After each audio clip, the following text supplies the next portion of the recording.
What's up, everyone? Morey Croson here from the Performance Lab of California, and we got another breakdown for you today on Kylian Mbappe from France. I got a couple guys that have been asking me for this breakdown here for a little bit, and I'm glad and happy to finally be able to do it. We'll go ahead and hop right into it. So, one of the big things that stands out with how Kylian runs here is, and sorry, the ball just got kicked over him, and so Kylian is in blue here, and you can just see him kind of separate from everybody. So the big thing that stands out is, one thing, he's very quick to get his spine in a good range of motion. So he just basically got going, and from the very get-go, he's already got the good spine position. Okay, look, notice how the other guys, I would say this guy also doesn't have a bad spine position, but the two other guys that he's right next to definitely aren't in as good of overall position.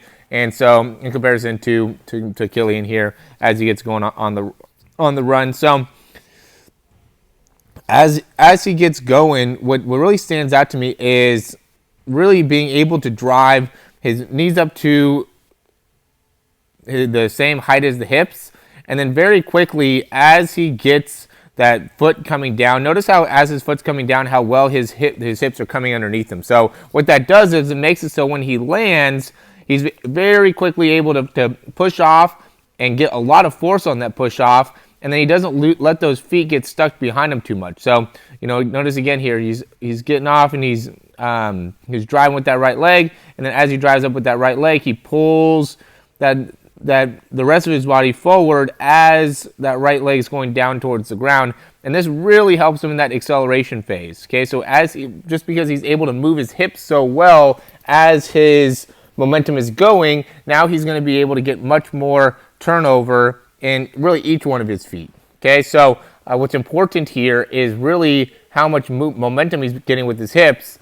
and the way that he seems to be getting that momentum is by being able to push off the ground in a way that makes it so his body is able to maintain that movement forward. So watch how when he pushes off with his left leg, see how much extension he gets, and because he gets that extension, then is able to then push off and drive his legs forward. Now he lands in a position where, look at how well his foot and hip are right underneath him. And he's able to do that even though when he's extending off, look at how far back that foot is right there.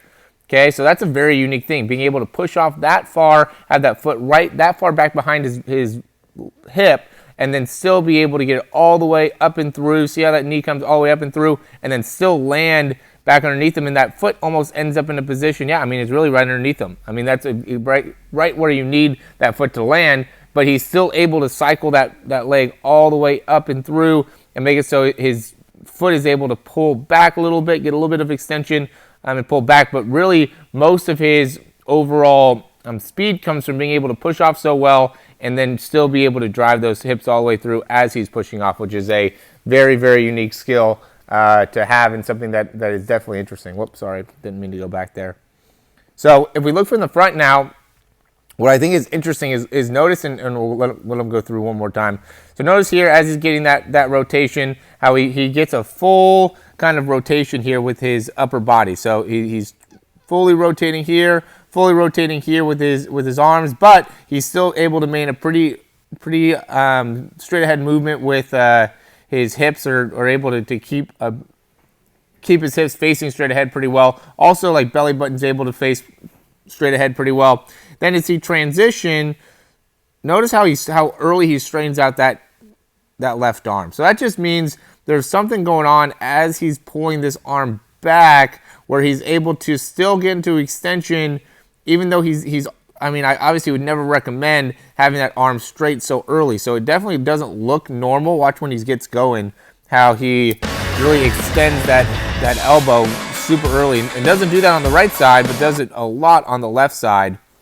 And it's definitely an interesting type of a movement, but what it has to do is it has to help him in stabilizing his hips as he's moving. So, when he gets going, you can see that his hips end up definitely shifting as he drives through. Let's actually go for this one. Hold on here.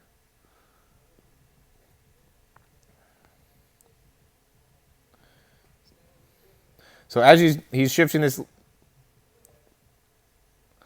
his left hip through, and as he's about to push off that right leg, what's happening is he's just able to cycle off of that right leg a lot sooner. Look at how much rotation he's getting in that right arm, or sorry, that right leg, and then really driving back early with that left arm. So he's stabilizing his pelvis here, and then right after he stabilizes his pelvis with that upper, with how he moves his spine and through his upper body. So right here, now he's stabilized his shoulders, stabilized his spine. Now he's going to drive hard off that right leg. So what he does, and usually what people do is they go in and get into a similar, when they're in an extended position within the arm, they're also about to go through extension in the leg. And what he does is he actually goes and extends his left arm first, makes it so that arm and spine get stable, and then creates force off the right leg in comparison to even the left side. Notice how on the left side, see how he's getting to full extension on the left leg, full extension on the left arm. See how those are both happening at the same time?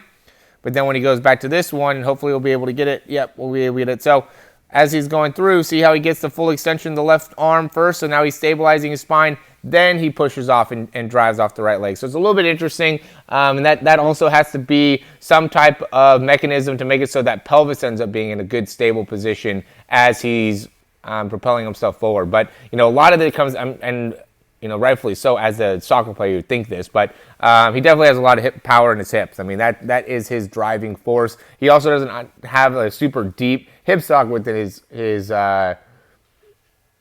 his pelvis. So he's able to keep his hips going forward. He's able to be much more horizontal that way because if he doesn't lose himself going so far back, where it's like, somebody like Saquon Barkley, who we've also done a breakdown of, who has a little bit deeper hip socket. He's a little bit more vertical when he's running because he doesn't have to have as much of a give in his hip socket because his hips are already built that way. Mbappe is the other way, where he could be very, very horizontal, but that doesn't affect him very much because his hips aren't as deep, so he's still able to create a lot of force very, very quickly because it doesn't affect him as much to have that hip socket that's not very deep.